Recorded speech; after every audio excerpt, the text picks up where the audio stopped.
you doing, man? Alexander Hernandez, you with us? Yo, yo. How you doing, buddy? Doing well. How are you guys? Good. Welcome back to MMAjunkie Radio. You're on with George, Goes, and Dan, and we also have UFC middleweight Brad Tavares here with us. We were just discussing how you're on ESPN, and then after your prelim fight versus Donald Cerrone ends, they move over to ESPN Plus. Do I have that right? Is that how you were told as well? My understanding that it's ESPN, and honestly, dude, I don't know if it's ESPN Plus or ESPN or what the fuck, but after that, it goes to pay-per-view. Yeah. Well, technically, I guess it is a pay-per-view because ESPN Plus, you have to pay $4.99, and then you get all their content. But technically, you're on a bigger platform with Cerrone on ESPN. I'll take it straight to the bank. Yeah, I'll settle with that. I'm not mad there. Yeah. I don't know why that hasn't been talked about. This is the first time I'm really noticing it, and we're actually talking about it. But they're the featured fight on the ESPN portion of the prelims versus Donald Cerrone. In fact, I'm going to stop talking about that. I'm going to ask editorial. That's way better because, yeah, I was told by some of you guys it was going to be the co-main event, and then I heard somebody ESPN Plus, not ESPN. So, truthfully, I'm just going to show up the week of and go wherever they tell me. But if that's the case, yeah, that's pretty fucking cool. I'm happy about that. Yeah, and when you were told you get Cerrone, you must have been pretty ecstatic because you're handling your business. Look, you're 10-1 overall. You've won like 8 fights in a row. You're 2-0 in the UFC, and the names, you know, Dariush was a big name to start off. OAM, he's a big name as well. But now Cerrone's kind of like that level that kind of connects you to the casual fan. So they must really like you over there at the UFC because this is a great fight booking for you. Yeah, man, I was ecstatic when I got that option, and it definitely just spoke volumes that the UFC is aligning their vision with the way that I see myself in the future in the company. So extremely grateful that they gave me that opportunity to take him because they could have given it to anybody. And I'm also grateful that Cerrone's as brazen as he is and just fucking takes whatever fight in the world because, yeah, it's crazy. I don't know. Yeah, why the fuck me? I don't know, but I'll take it to the bank. I'm happy about it. You know, Alex, they just ended the Fox era, and on some of the last days, they were showing clips like from the very first Fox show, and some of the fighters got to talk about just how special that felt to be a part of that. In your case, you're going to be part of the first ESPN show. Does that have anything to do with you? Like, does it make it any more special, or is a fight just a fight? Yeah, man, absolutely. This is so huge. It's a monumental event. I think it's one of the most monumental events in UFC history, being on this inaugural card in the ESPN. And the fact that I have this opportunity to face a household name and what people call a legend in the game, you know, Donald Cerrone, on an ESPN inaugural card, it's like, there's just forces on my side that are just bigger than me, and I just keep saying that shit, and I swear to God, this whole thing's just bigger than me, and I'm just a vessel filling in, but I couldn't be more excited to put an emphatic stamp on ESPN for the UFC and for the sport of mixed martial arts and just completely murking Cerrone. So, dude, this is fucking huge, and it's huge for my career. It's huge for the sport. Let me step in for just a second. I just confirmed it with our editorial. Thanks, John Morgan. That's what they're doing. ESPN Plus is the Fight Pass prelims. Then they go to the prelims. Then they go to the prelims. Yeah, I like that, dude. Then they go to the prelims that would be normally Fox Sports 1. That's on ESPN. Nice. And then they go back to ESPN Plus. So if you think about it, Cerrone and Hernandez are going to have a bigger audience than Cejudo and Dillashaw, which is a super fight. It's a title fight between two champions. Now, the strategy is, hey, this is what you get if you sign up. You get what I'm saying? But in the meantime, what does Alexander Hernandez care? He's on ESPN. Yeah. Wait. So the title fight is going to be on ESPN Plus. So it's basically going to be on like Fight Pass, like their version of Fight Pass, and not pay-per-view. No, Right. well, yeah, I mean, if you think about it, you are paying a monthly subscription, but it's like Fight Pass. No, but like the actual pay-per-view, like fucking channel 1501 or whatever the hell it is on DirecTV. Yeah. What? Yeah. That makes me a little nervous, just kind of moving forward. I hope that they still, decipher between pay-per-view cards and not just ESPN Plus cards moving forward. You know what I mean? Because I feel like those they're gonna lose so much money if they take away from Yeah, that's what I'm pay-per-views saying, and dude. do only Oh, they're not going to ESPN move Plus. from pay-per-view anytime soon. They just did fucking 2.4 with Yeah. Habib and Connor. So trust me, that. Oh, yeah, man. In fact, we can Congrats, get into man. that That's later fucking on awesome because to fight that on one's ESPN. starting to warm up again. But anyway, just for this fight, that's how it boils down. Go ahead, guys. Alex, so now that you know that, do you take that as a compliment? Because really, in my opinion, you know how some girls you take home and others you don't?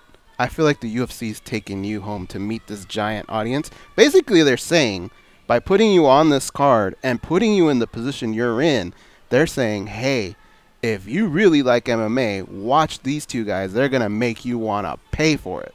Do you take that as a compliment? 100%. The UFC is laying down Persian silk linen and spreading their legs to me right now, and they're letting loose all the pheromones. I'm in it, and I'm definitely taking full advantage of that. 100%. I heard you played Santa Claus for Christmas. Are you going to play the Grinch in Brooklyn? We're past the holiday, dog. I'm just going to be taking cookies in Brooklyn. I'll be the fucking cookie monster in Brooklyn. Okay, I'm not worried about the Grinch anymore. Nice. But yeah, I'm excited to be in New York. It's my first time being over there, so it'll be a cool experience. All right. Dan, Tom, what do you have for Alexander Hernandez? Hey, Alex, you know, we talked to you before about training. In fact, you first came on my radar when a friend of mine, a listener to the show, Rodney James Edgar from Ohana Academy, said, be on the lookout for this kid. And man, you know, when I think about breakout fighters, guys, you know, I'm sure guys like, like maybe Israel Adesanya's name's getting thrown around, or these big names. When I think about breakout fighters, maybe because I have more of a hardcore radar, I think about guys like you, Alex, and perhaps, you know, with a potential win over Cerrone to start 2019, you can get there. But in your mind, you're obviously a confident guy. Do you feel it's more just a matter of time and the matchups, and that's why you're so open arms for these opportunities? Absolutely, man, and I appreciate you giving me that respect also, because definitely a sleeper cell right now, and I'm not rushing any of that. You know, we're just seizing every opportunity that we get, like you said, in this division. It's the most stacked in the world, I believe, and so you got to seize those hoes while they're there, because they don't last long at all. You got to snag them while you can, and I'll be damned if I ever let one slip through my grip. So same thing like Darius, same thing with the OAM. Cerrone is just another guy. He's just another guy who's enabling me to get to the top, and that's it. Right now he's an enabler, and so I'm taking full advantage of it, appreciating his courtesy and accepting this fight and giving me a passage to, like you said, the casual fans, and then also just the pedestal to the top. So. And adding on to that, as somebody, an interested party watching you grow, always interested in watching where you're training. And it seems kind of you've been getting in a flow here. It looks like you're going to Southern California at the Roofka Gym. But my question was, are you still working with, I believe his name was Jason Kilgore, up in the Pacific Northwest? Have you returned back up there, or what is the training regimen heading into this one? No, and I don't want to get confused. I don't cross train regularly in hop gyms like that. I've got my day one squad, and we keep it very internal. Okay. Between San Antonio and New Braunfels at Ohana Academy. So my head coach is Jason Yarrington. My spirit animal is Jason Kilgore. That dude lives right down the street from me now. I moved to New Braunfels just to be down the road. And New Braunfels is like a 25-minute drive north of San Antonio, so I just shoot down to San Antonio every day. And so he's my strength, mobility, conditioning coach. And then I've got, my mitt men and really any other fillers, boxing. I truthfully, just between boxing, kickboxing, my head coach who does the jiu-jitsu, and Kilgore are all my home bodies. The reason I go out to South California is to link up with a wrestling coach I've been working with, Daryl Christian, and so I'll just get some wrestling fine-tuning. I grew up wrestling, but this guy's kind of a wizard in his craft, and he mixes it up and really sets up shots from mixed martial arts better than most. So I go up there just to cross-train with him, and then he links me up with some other good people just to play with while I'm there. But I definitely don't like spending too much time away from home, because I've got such a strict system, and I'm a man of structure, and so when I'm away, and certainly being in California, you're in the fucking car for like hours on end, driving from one gym to the next, and maybe I don't have like all my nutrition lined up, and everybody out there's got a fucking opinion of somebody, and I just don't like my shit being spread out so much, and people put my name in their mouth. So I keep myself sequestered back home as much as possible. All right.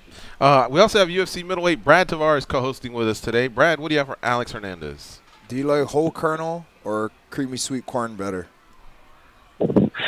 Man, I don't fucking fuck with corn on the cob at all, bro. I'm gonna have some popcorn kernels like that. I just fucking Dan actually stole my question. I was just curious that now that you're in the UFC, I know that it opens up some doors, and also, you know, financially, it makes things a little bit more accessible. So I just was wondering as well if you had gone around, you know, and tried to train at new places. But you, like I said, Dan stole the question, and you answered it very well in that last one. So thievery. I got it. I appreciate that. Yeah, the reason I got out there was TJ.